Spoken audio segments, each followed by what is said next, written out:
자, 우리 한 번 더 그래도 밝게 한번 표정을 한번 바꿔보겠습니다. 밝게. 예, 다 밝으신가요? 안 밝으시면 감사합니다. 밝으신 막 싱글벙글 웃어주시는 분 계세요. 한 번 더 옆에 분들에게 주님의 이름으로 사랑합니다 고백해 보겠습니다. 네, 예, 예, 다 웃으셨던 것 같아요. 예, 제가 확인했습니다. 자, 오늘 본문을 보면 예수님이 자라난 곳인 나사렛에서 사역하시는 모습을 보여주고 계세요. 설교를 준비하면서 제가 자꾸 이게 생각이 예수님 고향이 나사렛이라는 이 착각이 들었어요. 여러분 다 아시죠? 예수님 고향이 어딜까요? 퀴즈, 성경 퀴즈. 예? 예루살렘. 아, 하늘나라. 예, 감사합니다. 자, 예, 하늘나라도 있고 예루살렘도 있고. 예, 맞네요. 예, 하늘에서 오셨죠? 예. 예, 감사합니다. 하늘나라 제가 진짜 설교 준비하면서 생각하지도 못했던 건데, 예, 베들레헴에서 태어나셨죠, 베들레헴. 근데 이제 나사렛에서 대부분의 시간을 보내셨습니다. 저의 고향은 어딜까요? 예, 서울시 은평구 불광동입니다. 예, 저랑 고향 같은 분 혹시 계신가요? 서울시 은평구 불광동. 예. 예, 김성자 권사님, 예, 영광입니다. 예. 예, 저는 역촌동에서 자랐어요. 역촌동에서 자라다가 88년에 양천구 신월동으로 이사가 왔습니다. 거기가 이제 영어로 하면 그 새로운 달동네 신월동. 예, 이사를 가갖고 잘 살다가 96년에 경기도 고양시 화정동으로 이사를 갔습니다. 그리고 2009년에 미국 동부 워싱턴 DC로 이사 가서 윤동규 목사님 만나고, 예, 2012년에 미국 메릴랜드 프레드릭이라는 동네에 이사 가서 목회하다가 2016년 5월에 어디로 왔을까요? 여러분들 다 열심교회 왔습니다. 예. 자, 자주 말씀드리지만 제가 이 회원동에 살 줄은 꿈에도 몰랐습니다. 여기 되게 좋은 동네잖아요, 그렇죠? 왜 남들은 꾸미고 오잖아요. 사랑하려고 이 남산 여기도 오고, 데이트하려고 명동에도 오고, 예, 서울역 뭐 다 걸어서 다 10분 거리요. 이 동네 굉장히 좋은 동네예요. 근데 전 여기서 살고 있어요. 참 꿈에도 몰랐는데. 자, 담임 목사님과의 이 만남의 축복이 되어서 서울 가장 중심가에서 살고 있습니다. 정말 만남의 축복은 정말 중요한 것 같아요. 저는 이사를 많이 다니지 않았다고 생각하는데 따지고 보니까 그래도 몇 번 다닌 것 같아요. 여러분들의 고향은 어디십니까? 예, 한국이 아니신 분, 고향이 한국이 아니신 분?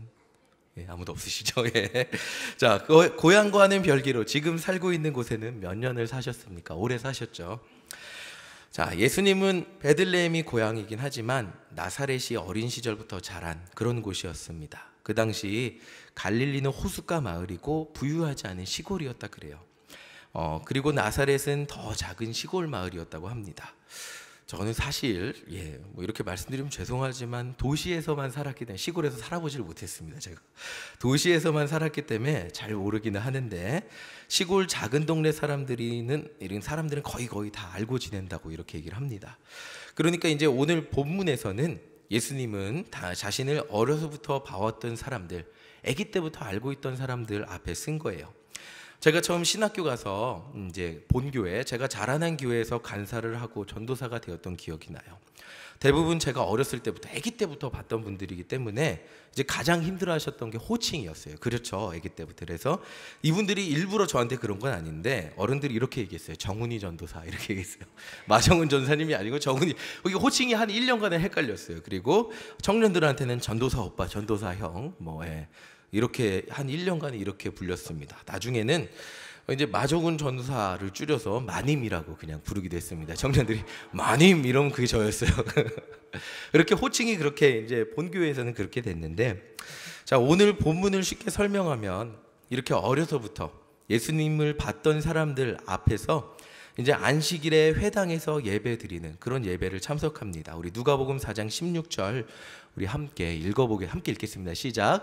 예수께서 그 자라나신 곳 나사렛에 이르사 안식일에 늘 하시던 대로 회당에 들어가사 성경을 읽으려고 서심해.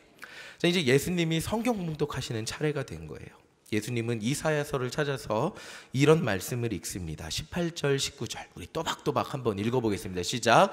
주의 성령이 내게 임하셨으니 이는 가난한 자에게 복음을 전하게 하시려고 내게 기름을 부으시고 나를 보내사 포로된 자에게 자유를 눈먼 자에게 다시 보게 함을 전파하며 눌린 자를 자유롭게 하고 주의 은혜를 전파하게 하려 하심이라 하였더라. 자, 예수님은 이게 이사야 61장 말씀이거든요. 이스라엘 백성들이 그렇게 기다리던 이 메시아 예언이 담긴 부분을 낭독을 해요. 가난한 자에게 좋은 소식을 전한다 그러죠. 복음. 그리고 이게 가난한 자들이 실제로 가난한 사람도 있지만 예수님 몰라서 마음이 가난한 사람도 있습니다. 그리고 죄의 포로가 된 사람들에게 자유를, 눈이 멀어서 하나님 안 보이는 사람들에게 다시 보게 하고, 삶에 희망이 없고 눌리고 찌들은 사람에게 새로운 희망을 주시는 그 구원자가 오실 그 말씀을 읽어주고 계십니다. 자, 오늘 저와 여러분들이 예수님을 만남으로 인생의 찌들은 걱정들이 자유로워지는 역사가 일어나기를 소망합니다. 희망이 없어 보이는 인생에서 희망을 발견하는 역사가 일어나기를 소망합니다. 아무리 노력해도 해결되지 않았던 죄의 문제들이 있죠. 중독의 문제들, 인생의 우울함의 문제들, 내가 스스로 극복하지 못했던 내 자신의 문제들을 넘어서게 하시는 예수님을 붙드시기를 소망합니다. 실제로 예수님 만나서 생각이 변하고 죄에서 자유롭게 되고 중독된 것들이 치유받고 우울했던 것들에서 희망을 발견하고 기쁨과 감사로 살게 된 사람들이 많이 있습니다. 아마 여러분들도 계시겠죠. 간증을 부탁드리면 아유 제가 원래 이런 사람이었는데요, 이런 은혜를 받았습니다 라고 앞에서 다 하실 수 있는 분들인 걸 저는 알고 있습니다. 자, 근데 이렇게 예수님이 구원자에 대한, 예언자에 대한 말씀을 읽자 사람들이 주목해서 예수님 이제 딱 바라보기 시작하는 거예요. 그런 메시아 이야기를 얘기하네. 그리고 주목한 사람들한테 이렇게 얘기해요. 21절 우리 함께 읽어보겠습니다. 시작. 이에 예수께서 그들에게 말씀하시되 이 글이 오늘 너희 귀에 응하였느니라 하시니. 자, 이 말이 뭐냐면 이제 메시아가 너희들 가운데 오셔서 너희들이 그렇게 기다리던 구원을 이루어 줄 거다라고 말하고 계십니다. 그럼 사람들의 반응이 어땠을까요? 아멘? 못 믿어요? 언제 오세요? 자, 반응을 보겠습니다. 22절 함께 읽겠습니다. 시작. 그들이 다 그를 증언하고 그 입으로 나오는 바 은혜로운 말을 놀랍게 여겨 이르되 이 사람이 요셉의 아들이 아니냐. 자, 이 사람들이 은혜롭게 받아들였어요. 근데 은혜롭게 받아들인 동시에 예수님이 보여요. 어떻게 보이죠 지금? 요셉의 아들. 아기 때부터 자랐던 그 예수님을 보기 시작하는 거예요. 요셉의 아들. 대체 우리 동네에 같이 사는 요셉의 아들이 어떻게 이런 말을 할 수 있지 하며 수군대기 시작합니다. 예수님의 말씀이 놀랍긴 한데 이 사람들은 예수님이 누구인지, 누구의 자녀인지 알고 있는 거예요. 그렇기 때문에 예수님의 말씀을 받아들이기도, 예수님을 구원자로 받아들이기도 어려운 상황이 발생했어요. 아기 때부터 자란 걸 봤으니까. 자, 제가 제가 지금까지 찬양 인도를 꽤 그래도 몇 년 했는데 가장 힘들었던 곳이 어디일까요? 찬양 인도하면서 가장 힘들었던 곳, 미국도 아니고 본교회 찬양 인도하기 정말 힘들었어요. 그리고 사역하기 가장 힘들었던 곳도 본교회였어요. 그리고 설교하기 가장 힘든 것도 본교회였어요. 하루는 설교하는데 처음부터 끝까지 여기 4분단만 쳐다보고 설교한 적도 있어요. 그래서 내려왔더니 왜 전도사님 4분단만 보고 설교하세요? 라는 말도 들은 적이 있는데 왠지 모를 그게 본교회에서 설교하면 뭔가 어른들에 대한 되게 두려움과 조금 어려움이 있었어요. 그 왠지 모를 정훈이와 마정훈 전도사의 그 간격이 있었던 것 같아요. 사람들도 이 본인이 평소 보아왔던 요셉의 아들 예수님과 그리고 예수 그리스도 요 간격을 극복하기 어려웠던 것 같아요. 그래서 예수님을 자신들의 구원자로 보지 못합니다. 자, 저는 이것이 바로 익숙함의 문제라고 생각을 해요. 내가 알고 있다고 생각하는 것에 대한 문제예요. 내가 익숙하게 잘 알고 있어요. 근데 실제로는 예수님이라는 사람 알죠? 요셉의 아들 예수님은 아는데 이 사람들은 진짜 예수님을 알아보지 못한 거예요. 그리스도 구원자 예수님으로 이해하지는 못했어요. 나 저기 예수 아기 때부터 봤어 라고는 하지만 예수님의 본질인 자신들의 구원자로서는 받아들이지 못하는 거예요. 자, 이것을 우리에게 적용해서 설명을 드려볼게요. 어려서부터 모태신앙으로 예수님에 대해서 들어오셨죠. 그리고 매주 교회를 다니니까 예수님 모르는 분, 나 예수님 모른다 하시는 분 없잖아요. 오늘도 예수님 말씀을 듣고 있습니다. 근데 들으면서 이미 다 알고 있는 내용이에요. 근데 예수님이 여러분의 구원자로 인정되어지고 믿어지는 예수님이시냐는 거예요. 진짜 여러분들 구원하셨어요? 예수님이 나의 죄를 위해서 다른 사람이 아닌 내 죄를 사하시고 나를 구원하신 예수님이 되셨어요? 나를 위한 예수님. 그것이 아니면 이렇게 될 수 있어요. 우리 엄마를 구원하신 예수님, 우리 아빠를 구원하신 예수님, 우리 목사님이 전해주시는 예수님, 내가 어려서부터 수없이 익숙하게 듣고 아는 예수님. 근데 이게 나의 예수님이 되지 않으면 어떻게 되냐면 우리의 좋은 이웃 요셉의 아들 예수님이 되는 거예요. 우리 엄마가 아는 예수님이 되는, 그 요셉 알지, 요셉의 아들 예수님 알지, 이웃 예수, 그냥 좋은 목수의 아들 예수가 되어버리고 마는 거예요.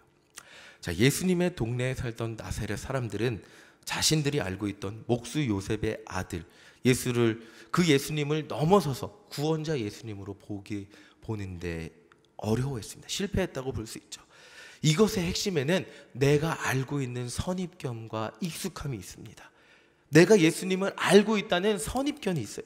근데 여기에서 중요한 것은 내가 익숙하고 편안하고 알고 있는 것이 전부가 아니라는 거예요. 자, 이 설교를 들으면서 나는 예수님 알고 있으니까 괜찮아, 나 구원자로 믿고 있으니까 괜찮아. 근데 여기서 또 익숙함의 문제가 발견됩니다. 익숙해지면 어떻게 되죠? 식상해지고 감동도 희미해지고 익숙해지면 편안해지고. 제가 이 자리에서 질문해 보겠습니다. 여러분들에게 나를 위해 십자가에 못 박히시고 나의 모든 죄를 사하신 그 예수님, 그 구원의 감격이 지금도 여러분들의 심장을 막 쿵쾅쿵쾅 뛰게 하십니까? 그 감사함이 여러분, 아유 감사합니다. 감사합니다. 이 가슴에 얼마나 있으십니까? 제가 설교하면서 가장 힘든 설교가 있었어요. 그게 뭔지 아세요? 십자가 구원 복음 설교예요. 복음의 본질이고 우리를 죄에서 구원한 가장 중요한 복음의 핵심 설교임에도 불구하고 십자가 구원 사건 다 알고 있잖아요. 또 그래요, 다 알고 있어요. 그 다음 목사님 뭐요? 하는 것 같았어요. 복음 그 본질 설교만 하면 그 다음 그랬어요. 우리 다 알고 있는데 그 다음 뭐예요? 뭔가 성도님들의 귀를 쫑긋 세울, 들어보지 못했던 얘기를 해야 될 것 같습니다. 십자가는 다 알기 때문에 편안하고 익숙합니다. 이 자리에서 십자가 모르시는 분은 없을 거예요. 근데 다 안다고 아는 게 아니라는 거예요.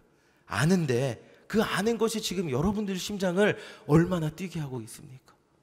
얼마나 그 구원의 감격이 여러분들 안에 계시냐는 거예요. 익숙함은 우리 가슴의 감격이 희미해지게 합니다. 내가 알고 있다고 생각하는 그 마음 다 알고 있는데요, 우리 마음의 감격이 희미해지게 합니다. 제가 미국에 있을 때 한 성도님이 하신 말씀이에요. 자기가 라디오, 인터넷, TV로 그분이 이렇게 세탁소를 하기 때문에, 그 미국은 거의 한인들이 많이 세탁소를 하는 거 아시죠? 그래서 하루 종일 설교를 듣는다고. 하루 종일 아침에 문 열면서부터 문 닫을 때까지. 그래서 심지어 이제 이 조재진 목사님, 우리 교회 오셨던 분 계시죠? 그 목사님이 오셔갖고 설교를 부흥회를 3일 동안 하셨어요. 그랬더니 그 성도님이 저한테 찾아오셔갖고 저 조재진 목사님 몇 월 며칠 날 본교회에서 하신 설교라고. 그걸 저한테 와서 얘기를 해주시더라고요. 설교 부흥회 온다니까 1년치 설교를 다 들으신 거예요. 그렇게 설교를 많이 들으시는 분인데 그분이 저한테 해준 얘기가 있어요. 아무리 대단한 목사님도 3년 설교를 들으니 같은 말씀을 하십니다. 이런 얘기를 하신 적이 있어요. 그러니까 안 들어본 적이, 그러니까 엄청나게 들은 거예요. 교회 홈페이지, CBS, CTS. 이분은 뭐 설교 박사예요. 정말 많이 들었어요. 3년 들으니까 새로운 것이 나오지 않더라 하며 그때 흥미를 잃었다는 말씀을 들었어요. 우리는 그런 존재예요. 몇십 년 들은 설교, 이제는 예수님의 십자가 정도는 다 알고 있는데 또 무엇을 들어야 하나, 좀 새로운 것을 들어야 하지 않나 하면서 그런 것들을 원하는 존재입니다. 그래서 예수님 십자가 본질보다 재밌는 예화, 예수님의 십자가보다 남들 힘들게 살아온 인생, 예수님의 십자가보다 우리 교회보다 내가 들어보지 못한 목사님의 뭔가 다른 교회 목사님의 신선한 말씀을 들으면서 감격하는 순간들이 있습니다. 그러나 예수님은 예수님이라는 말만 들어도 우리의 심장이 다시 뛰게 하는 그런 순간의 예를 들어주세요. 그게 26절에 있는데 26절 우리 함께 보겠습니다. 함께 읽어보겠습니다. 시작. 엘리야가 그중 한 사람에게도 보내심을 받지 않고 오직 시돈 땅에 있는 사렙다의 과부에게 뿐이었으며, 이 과부가 엘리야 만나기 전에 먹을 게 너무 없어서 어떻게 했죠? 마지막 남은 그 밀가루 가지고 자녀랑 그냥 먹고 죽으려고 그랬잖아요. 정말 하나님 없으면 죽을 수밖에 없는 갈급한 상황이었어요. 그리고 27절 우리 27절 함께 읽어보겠습니다. 시작. 또 선지자 엘리사 때에 이스라엘에 많은 나병 환자가 있었으되 그 중에 한 사람도 깨끗함을 얻지 못하고 오직 수리아 사람 나아만 뿐이었느니라. 이 나아만은 아람의 군대 장관, 굉장히 높은 사람이었는데 나병이 있어서 사람들 앞에 나설 수 없었어요. 그저 병 고쳐보겠다고 이스라엘까지 와서 처음 보는 선지자 말 듣고 강에 들어가서 7번 몸 씻었어요. 이 사람들 모두 어떤 공통점이 있죠? 두 사람 모두 하나님 진짜 필요했어요. 하나님 진짜 필요했어요. 하나님 있어도 되고 없어도 되가 아니고 하나님 진짜, 하나님 없으면 나랑 내 자녀 죽을 수밖에 없는 거예요. 그리고 하나님이 치유해 주시지 않으면 내 나병 고쳐지지 않는 거예요. 예수님은 우리에게 이 매주 드리는 오후 예배의 나른하시잖아요. 그렇죠? 얼마나 나른해요. 이 나른함을 이겨버릴 수 있는 비결을 알려주세요. 그것은 내 삶에 예수님의 능력이 필요하다는 것을 발견하는 거예요. 아니, 내 삶에 예수님 없이는 희망이 없다는 것을 발견하는 것이에요. 예배 시간에, 이 시간에 예수님 만나지 못하면, 이 귀한 시간에 내가 예수님 말씀 듣고 돌아가지 못하면 내일 하루 세상에 돌아가서 질 수밖에 없는 존재, 또 넘어질 수밖에 없는 존재라는 것을 깨닫고 살아가는, 나 이 시간, 이 소중한 한 시간, 여기서 졸 시간 없습니다. 여기서 딴 생각할 시간 없습니다. 말씀 듣고 깨달아서 세상 가운데 나아가야 돼요. 주님 말씀 아니면 나는 세상 이길 힘이 없습니다 라는 것을 깨닫는 사람이 예수님이 간절히 필요한 사람, 내가 아는 예수님을 넘어서는 사람이 되는 거예요. 예배가 예수님 만나고 붙드는 시간이라는 것을, 그때 여러분들이 정말 예수님 간절히 필요하면 이 예배 시간이 졸리기보다 이 예배 시간에 예수님 만나기 위해서 간절해지고 예수님 말씀으로 세상 가운데 살아갈 새 힘 얻기 위해서 간절해지는 것입니다. 제가 전에 말씀드렸죠. 제 인성이가 태어났을 때 차에 히터가 안 나왔어요. 그 차를 사야 되는데 그때 정말 간절하게 기도했던 거예요. 그냥 11월인데 집에 데리고 와야 되는데 영하의 날씨잖아요. 그러니까 제 마음속에는 어떤 것도 표현되지 않아요. 하나님 방법이 없잖아요. 하나님 얘를 어떻게 됐고, 영화의 신생아 태어난 지 3일 된 애를 어떻게 하나님 히터 안 나오는 차에서 데리고 옵니까? 하나님 그 기도만 했던 것 같아요. 그때 정말 예수님 아니면 내 삶의 문제가 해결되지 않고 예수님 아니면 내가 승리할 수 없다는 것을 깨달은 이 과부와 이 군대 장관 나아만 같은 마음을 가졌을 때 여러분들 삶 가운데 죽으려고 했던 문제들이, 아무리 치료하려고 해도 치유되지 않았던 것들이 그제서야 비로소 회복되는 것입니다. 여러분들이 예수님 다들 알고 계신 줄 믿어요. 여러분들 예수님 얼만큼 알고 계십니까? 얼만큼 익숙하십니까? 오늘도 여러분들의 간절한 마음 가운데 예수님 함께 하시며 여러분들의 심장을 뛰게 하는 분이 되어주십니까? 오늘도 이 자리에 앉아갖고 예수님 붙들지 못하고 돌아가시면 난 안 돼 라는 간절한 마음을 품고 계신 분들이십니까? 아니면 나 예수님 잘 알고 있어, 어렸을 때부터 봤지, 그런 그 나사렛의 예수님, 그 동네 사람들처럼, 그러나 그 사람들은 예수님을 구원자로 인정하지 못하고 이런 행동을 합니다. 29절 함께 보겠습니다. 함께 읽겠습니다. 시작. 일어나 동네 밖으로 쫓아내어 그 동네가 건설된 산 낭떠러지까지 끌고 가서 밀쳐 떨어뜨리고자 하되. 결국 그렇게 잘 알고 있던 이웃 요셉의 아들을 낭떠러지에서 죽이려고 합니다. 이것이 오늘날도 십자가 복음은 우리가 잘 알고 있으니 더 재미있는 얘기 해주세요. 어디에서 들어보지 못한 인생 승리의 이야기, 배꼽 빠지도록 웃기는 이야기, 누구도 하지 못하는 기똥찬 성경 해석 등 그런 것들을 해주세요. 저도 개인적으로 설교 들을 때 가장 좋은 게 있어요. 뭐냐면 정말 제가 생각하지도 못했던 이 성서를 해석해갖고 뭔가 이 숨은 광맥을 찾아내는 것 같은 그런 해석을 들을 때 막 그런 것들을 좋아합니다. 근데 그런 것들도 중요하지만 그 모든 것들보다 중요한 것은 우리가 너무 익숙하다고 생각하는, 알고 있다고 생각하는 예수님 이야기, 십자가 복음입니다.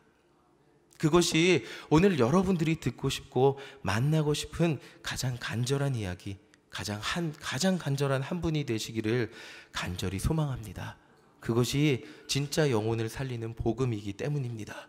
그 복음 앞에서 정말 간절하고 예수님만이 우리의 인생의 해결사가 되시는 그 분을 만나서 오늘 그분을 붙들고 돌아가시는 저와 여러분들 되시기를 간절히 소망합니다.